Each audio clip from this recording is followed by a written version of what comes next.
fazer alguma provocação.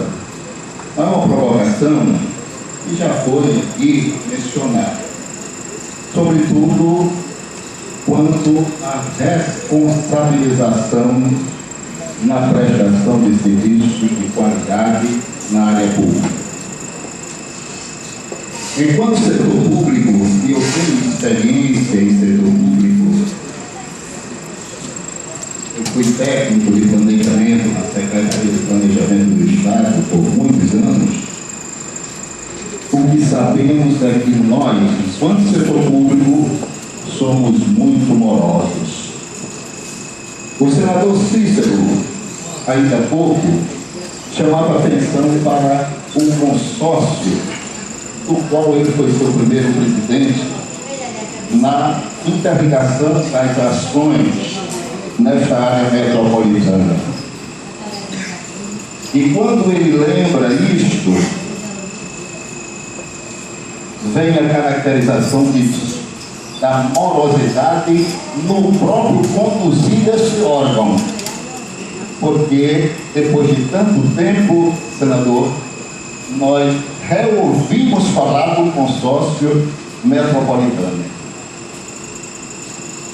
Mesmo que parecendo fugir deste tema, imagine se esse consórcio estivesse atuante, nós já não teríamos resolvido uma questão de acessibilidade na Grande João Pessoa, que é esse acesso da BR ao nosso aeroporto. Há quantos anos nós estamos fazendo o que fazemos essa obra do aeroporto? E por que isso? Porque isso é sim uma realização metropolitana que envolve todos os municípios e governo do Estado. Em 2009, maio de 2009, nós fazíamos a instalação do bilhete eletrônico na área metropolitana de João Pessoa. Houve festa em cada cidade dessa área, e ali em Bahia, 1º de maio de 2009, também houve uma comemoração quando o prefeito J. Júnior e prefeito de João Pessoa, Ricardo Coutinho, presente representando o setor empresarial, foi chamado a falar. E eu, em 2009, senador Cícero, eu perguntava, 2009, esta realização do acesso ao aeroporto é uma obra do município de Bahia? É obra de Bahia, mas com interesse metropolitano. Então, viesse verba ou não federal, na hora que se juntassem Bahia, Cabedelo, Santa Rita, João Pessoa, é governo do Estado, isso é obra para 3 meses, inclusive para florescer com iluminação, desde Santa Rita até o Oitizeiro, porque o aeroporto de João Pessoa continua sendo uma vergonha para todos nós. No acesso na madrugada, que nós não sabemos o que é pior, se é um medo quando vamos para o aeroporto nas madrugadas pela sua escuridão, ou se de dia pela vergonha na feiura que proporciona. Eu me entusiasmei, senador Cícero, em vir, quando chamado assim de surpresa, porque eu vi ou reouvi o consórcio metropolitano. Nós começamos e abandonamos. Somos, sim, morosos nessas realizações. A diretora Nilza ainda há pouco falava de suas preocupações quando ao realizar. E terça-feira, mesmo aqui nesse plenário, eu pedi desculpas a alguns dos presentes que provocava, que queria ouvir de mim como representante empresarial, e o deputado Jean Luiz estava também secretariando a sessão, e eu pedia desculpas para não falar. Porque o que o auditório queria saber, alguns do auditório, qual é o lucro dos empresários? Diga, Mário Torinho. E eu depois, de bastidor, disse para Cássio, representante do Conselho Regional de Serviço Social, que se eu dissesse que é 0%, ninguém acredita. Se eu dissesse que é 0,5%, ninguém também acreditaria. Porque quem deve essa satisfação é o setor público, que elabora a planilha. Então, esse setor público, sim, tem a credibilidade, porque se não tiver, não tem o mérito de ser setor público. Porque quem elabora tarifas para o transporte público, está aqui o ex-prefeito Cícero Lucena, é a equipe técnica do seu órgão gestor do transporte. Não se dá tarifa porque o empresário pediu. É um estudo técnico e o senador sabe que na CEMOB tem uma equipe competente.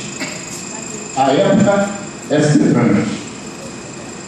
O que precisamos aí sim é a priorização do transporte público, conforme o senador ainda há pouco sinalizou. Em sua gestão, me lembro, uma das primeiras providências foi essa priorização através da pavimentação das vias por onde passasse o transporte público. Hoje, e ele me questionava se a nossa Associação Nacional estava com uma programação de campanha mesmo por 4.000 quilômetros de faixas exclusivas para os ônibus nas capitais brasileiras. Na proporção, deputado Comiciano, habitacionalmente falando, nas 27 capitais brasileiras, significaria que nós aqui em João Pessoa passaríamos a ter 80 quilômetros de faixa exclusiva para ônibus. Nesses 4.000 brasileiros. Como o senador já aqui registrou, nós temos 3 quilômetros. Aquele trecho que começa ali na Lagoa e faz o circular, subindo até aqui o antigo Correio, onde passa o municipal. São Paulo, eu estive a semana passada lá no Fórum de Mobilidade Urbana, promovido pela Frente Nacional de Prefeitos, e que teve por local a Universidade 9 de Julho. Ouvi o secretário de Transporte, Gilmar Tato, do município, dizendo que é preciso, aí sim, revigorando as palavras da diretora do DE, é preciso decisão técnica e coragem política para o enfrentamento dessas questões. O secretário dizia quanto de pressão está recebendo em São Paulo para implantar o que já vai em 247 quilômetros de faixa exclusiva para ônibus. E ele disse que a pressão é tanta que agora começaram a pedir o ônibus executivo ultrapassado. E disse que até os caminhões de lixo querem passar também na faixa exclusiva. Os táxis ocupados, esses têm permissão, tanto quanto as ambulâncias. Mas ele dizia, se todos querem vir para a faixa exclusiva do ônibus, então nós vamos deixar todos e deixa as outras faixas para os outros. 3 minutos eu concluo, presidente.